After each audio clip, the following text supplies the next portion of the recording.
Tonight on his home video report, The Shadow explains why stores order the way they do and what you can do to enhance your shot at the big titles. Oh, the disappointment of trying to rent a hot new release on a Friday or Saturday night. Many stores are buying more copies of the new A-list films, which helps, but they can never buy enough to satisfy the first week demand of a new film.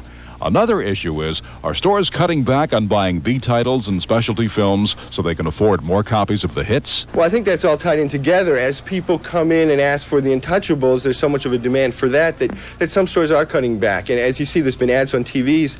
The Untouchables came out today, but they've been running ads for weeks. So what they're trying to do is build up such a demand for the Untouchables that I'll buy more.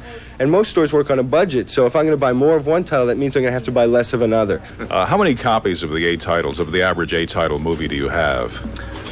I usually keep 10 to 12. There are certain intermediates like Slam Dance. I'm doing 3 to 5, and that's a questionable, but it's proved very good. San Francisco is a unique locale, and people here are more knowledgeable, more sophisticated. People try to go more on the new releases. I mean, the owners will go for more new releases than the B titles. The bottom line is this. Many video stores have a reservation policy for regular customers. If you call early in the day, you can increase your chances of getting a new release. Don't wait till Friday night. Now here's this week's Hot 5, a compilation of the most in-demand new releases at video stores. Good luck. And don't forget to be kind and rewind. And remember, the Shadow knows. Yeah, it was the same way in the late 80s and early 90s when I had first started, renting tapes. Same thing. New title, hot title, they would have 10 or 12 copies of. And if you didn't get there early or reserve it, remember having to call and reserve a VHS title? Remember those days? Yeah, if you didn't go early or reserve it, it was not there. In older movies, they were slowly starting to phase out, pull them off the shelf. So I would hear about an older movie or a B movie, as they called it. And I say, hey, something pretty good. I want to rent that. Sorry, we used to have it, but we sold it because we had to make room for the new, whatever 1990s movie came out. So it was pretty much the same problem then.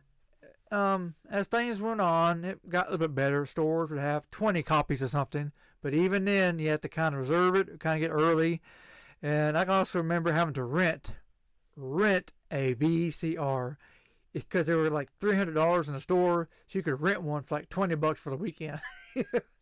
Whew, days gone by. And I'm only 40, but yet I still can remember stuff from the late 80s, early 90s that I would rent. Like the third Back to the Future movie. What else did I rent? Friday the 13th. Jason Takes Manhattan. I rented that quite a few times. Just a little kid getting money to rent these movies. Boy, how times have changed. Anyways, if you like this kind of video, I have other history of VHS videos on my channel. So you should give my channel a check. Subscribe to my channel because you never, ever know what I have here in the future that will, end up on my channel. So thank you for watching. See you later.